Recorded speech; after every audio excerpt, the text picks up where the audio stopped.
From Depeche Mode to Erasure by way of Yazoo and the Assembly, the bands may have changed, but apparently not the equipment. Vince Clarke speaks from the tank. Outing is a controversial subject. Let's face it, having someone come up to you in the street, point and say he likes ABBA. He thought SOS sounded pretty good in 1975. Must be a pretty challenging experience. But there's nothing particularly new about such revelations. In 1982, on Radio 1's My Top 12, a certain Philip Oakey was the first to break the silence by declaring that, yes, ABBA had been very important for the Human League, and did Andy Peebles want to make something of it. A couple of years later, a cover version of The Day Before You Came hit the charts, and it was official. Blancmange liked ABBA too. And so, of course, did Vince Clarke. Of that same generation of English synth-pop pioneers who have often quoted Sweden's Eurovision darlings as a seminal influence, he has finally paid the tribute of tributes. 4 ABBA covers on an EP that has sat defiantly at the top of the charts for several weeks, a perfect union of pop roots, video wit, and revivalist camp. But that same generation soaked up other, less frothy influences too. And sure enough, when I encounter Vince backstage at the Hammersmith Odeon, in the middle of a solid 3 weeks of Erasure's phantasmagorical entertainments, he's watching a video of Kraftwerk. It's a pirate from a secret gig in Leicester a few weeks ago, he explains, in response to my surprise at the poor quality. Kraftwerk in Leicester, a few weeks ago. That's what I call a secret gig. However, Vince is happy to deny any general identification with continental electronic music, despite having relocated across the channel, and gives the impression instead that what interests him these days is how Kraftwerk, for example, might tackle the age-old problem of performing synthesizer music live on stage. His own solution on this tour is certainly unique. In the makeshift living room somewhere round the back of the Odeon, Vince has a few home comforts, TV, video, fridge full of cold drinks, and something which says more about his musical standpoint than anything else I can think of. Whereas a guitarist might have a trusty old acoustic propped up against the sofa, Vince has got a small workstation consisting of Mini Moog, Akai Lin MPC60, and Roland MC4 sequencer, handy for those moments of inspiration and last-minute adjustments to the live set. He points enthusiastically to the Akai Lin. This is really good. We use this for all the drum sounds live. All the drum sounds on the last album were generated from synths, so I had to regenerate them for the tour. Obviously, I couldn't take an ARP 2600 on the road and start messing about with bass drum sounds for every song, and there's lots and lots of percussion sounds, so they were regenerated and sampled into that thing. I must admit it was a real lifesaver. It's so simple. You just hit record, press the pad, and it's down. Only 16-bit recording inside, but the resolution's quite high. 8 outs, 32 drum sounds, so it's in my tank. Ah yes, the famous tank which trundles around the stage throughout the show, complete with Vince and synths. Basically a bigger, vehicular version of what's backstage. It looks a bit like those things that helped the stricken airplane land in the first episode of Thunderbirds. Hydraulically maneuvered on Caterpillar tracks, it contains everything that creates the Erasure live sound apart from the vocals. And Vince is only too happy to show it off as he would a new car. This is the main sequencer, he explains. Clambering aboard, it's another MC4. And this is the spare. Channel 1 is going to the Moog, which creates the bass. So for every song I'm adjusting the sounds. That's my job. He seems very pleased with this minimal, utilitarian role. Channel 2 is going to the Juno 60. It's above our heads, seatbelted to the roof of the tank. Channel 3 goes to this box here, which we had built. It's a splitter box, and the signal either goes to the Prophet 5, also above our heads, or to the Jupiter 8 over my left shoulder. That's determined by the MC4 program. Basically, you've got CV1, which is your pitch, CV2, which can be filter or amplitude depending on the synth, gate trigger, and MPX, which is the switcher, set to 1 or 0, which tells the box to direct the signal to either the Pro 5 or the JP8.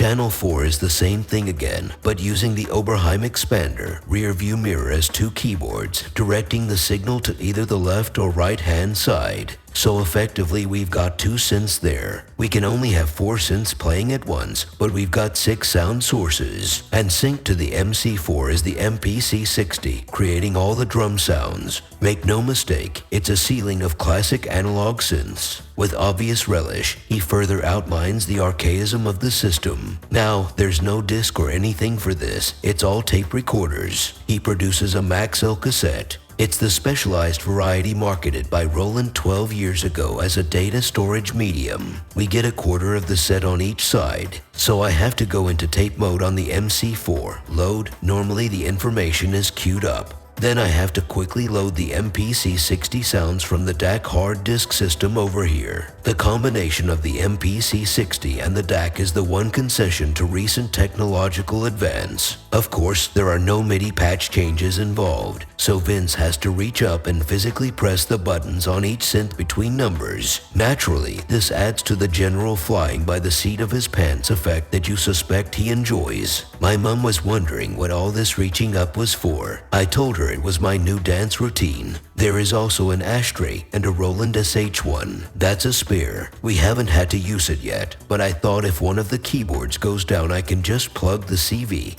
and gate in there and adjust the sounds as we're going along. All the synths are used monophonically, constituting 6 monophonic sound sources. You can form chords of a sort, explains Vince, and on the Oberheim you can get fifths, but it's nicely limited. So that's it really. We've got spares of everything, but we've been very lucky so far. We've got DAT backup as well, but I've never had to use it ever, not on any tour. This last remark is made with some pride. The system last year was all MIDI with a master keyboard and everything, and we haven't had a 100th of the problems we had then. The only thing that goes down is this thing. He taps the DAC. All the analog side is fine, even though the MC4s used to be really unreliable when they first came out. We have 8 of them anyway as backups, but we haven't needed them. Now bear in mind this guy could, if he wanted, use any system you can dream of. The fact that he should choose to place these restrictions on himself at all is a testimony to the principles he brings to bear on his music. On the last tour I was playing stuff on the master keyboard, but it just didn't ring true really. It's not what I normally do. I'd never dream of playing keyboards in the studio. I'll always program. So we're just doing what we do in the studio. But all the versions are different. The arrangements have changed, and I had to find new drum sounds for all the old stuff again from analog synth sources. The older material had all these chords and pads which I can't do on this system either. And although it's simpler, I think it sounds really full. It's just like the difference between having a jazz big band and a quartet. In a way, the quartet can sound tighter, sharper, and harder. Any lack of musical padding is made up for by the variety of drum sounds and one-off effects that we sampled as well. All the original programs were on a MIDI sequencer. What you have to do is send that information to an MPU 101 or similar MIDI to CV converter and load that into the MC4 in real time. But if it's a chord, all you get is the top note, you know, the one that changes a bit. But I don't think you really notice that. In fact, I think it really helps in a live situation. The point is that Vince Clarke regards aging analog technology in the same way as a guitarist might cherish, say, a 1952 Les Paul. He has become, in his own fashion, an antiques collector. The main difference between the studio I had in London and the new one is that basically, I'm getting rid of all the digital stuff. It's 90% analog now. For the last album, Chorus, we decided to give ourselves some definite ground rules to make it sound different to the previous albums. So we used only analog synthesizers, no drum machines, and no MIDI as far as we could. We used MC4s instead, and ARP sequencers, analog sequencing. It's very difficult really when you're trying to keep up with all the new gear, not to just get into the habit of using preset sounds. It's not that it's too difficult to program the new synths, it's just that the programming on them is so good already. You change the sound and maybe individualize it, but in the end you're making it worse than it was. At least with analog synthesizers you don't have that problem, because you're starting from scratch. scratch. Getting rid of, it emerges, is metaphorical and to do with working methods rather than recycling. Oh yeah, I keep everything, he admits. I never throw anything away. I just collect analog synths now. I'm really into collecting as well. I've got a couple of contacts in America and they've been getting me some really interesting gear. Things like the ARP 2600, a surge modular system. You know, the rarer the better, the bigger the better. It's mostly that they're interesting to use, the technique. Also on the last album we were working with Martin Phillips, who's my technical assistant on this tour, and he's really up on analog synthesizers. He knows how they work. My work with them up until then had always been guesswork really, but now I finally know how to patch. You almost miss the irony of this last remark, such as the deadpan delivery, but it corresponds to the self-effacement that's been consistently in evidence since the first moment that Basildon realized it had something more to shout about than notepaper. There are no musicians on stage is, for example, how he describes the live show, but traditional songwriting values are still in evidence. Andy and I write with just a piano and vocal, working on a traditional song structure. We usually work out the melodies and stuff, and we have a rough idea of lyrics. Then I'll go in the studio and find the lines, bass lines, putting the rhythms together. On the album, Martin helped a lot with the drum programming. It was much more interesting to do though, because as I said, we didn't use any drum machines. We tried to generate all the percussion sounds from synths. We got about 99% of them. The only sound we couldn't get was a crash. We couldn't synthesize a crash, so that was the one sample we used. A measure of Vince's scale of values as far as sampling is concerned may be gleaned from his response to the suggestion that some aspects of new technology may, on occasion, sidetrack songwriters from the business of songwriting. I think any gadget or gimmick does. Not that the Akai Lin is a gimmick, but it's like when the fuzz pedal appeared. Everybody used a fuzz pedal. I'm just not really interested in sampling. Again, if you had the ability and even the interest to start changing a sample, you could make it worse. I've got Akai samplers and so on, but you haven't really got that facility to change the sounds much. It's not as creative for me. Actually generating sounds is more interesting to do, more satisfying. Martin was really into looping, but we didn't do it. A couple of times we copied loops using synthesizers, which was quite funny. We'd find out what the elements of the loop were, the timings, and we'd recreate it. Not copying the sounds, we'd create our own sounds, but creating those rhythms from the loop.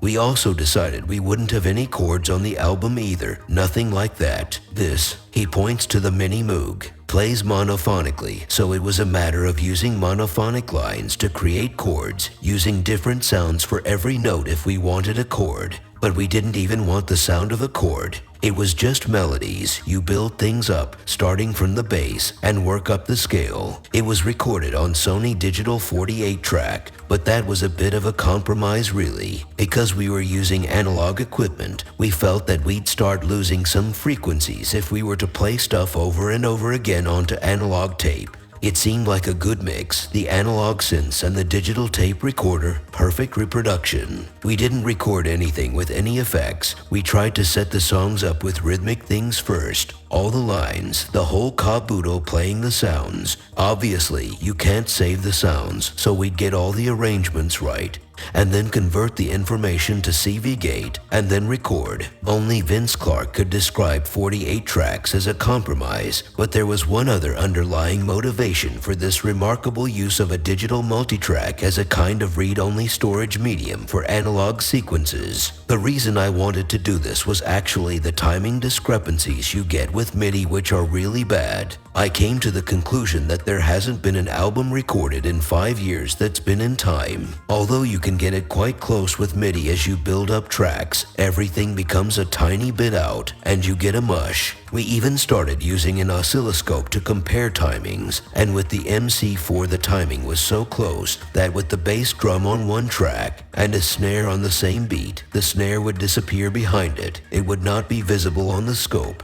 Of course, the sequencing procedures all had to be recreated when the time came to hit the road. I've never got into the habit of using the same sequences over and over again. Like with this tour, I always like to use different sounds, different methods. It took me a long time to program for the tour, longer than I've ever spent. In fact, it took longer to do than the album. I do enjoy working up sounds, though more when we're recording than for tours, because for tours you've done the work already. But in the studio, me and Martin will have competitions to see who can do the most complicated patch. What I found using this limited amount of gear is that it's amazing how much you can do with the stuff. The effects that you can get without necessarily having. Well, put it this way, I've only got 6 synthesizers to play it with, so you have to get the most out of them. For instance, you can do real good tricks with the Oberheim expander. You can make one sound become like 4 sounds really easily, and you can modulate anything, so I can start one line with a hard attack, and it's a bass sound, and then it goes into a shrill sound with a slow attack for the next section. All sorts of tricks. And using velocity really helps as well. Helps the groove of the music we're doing. You get to know each synth really well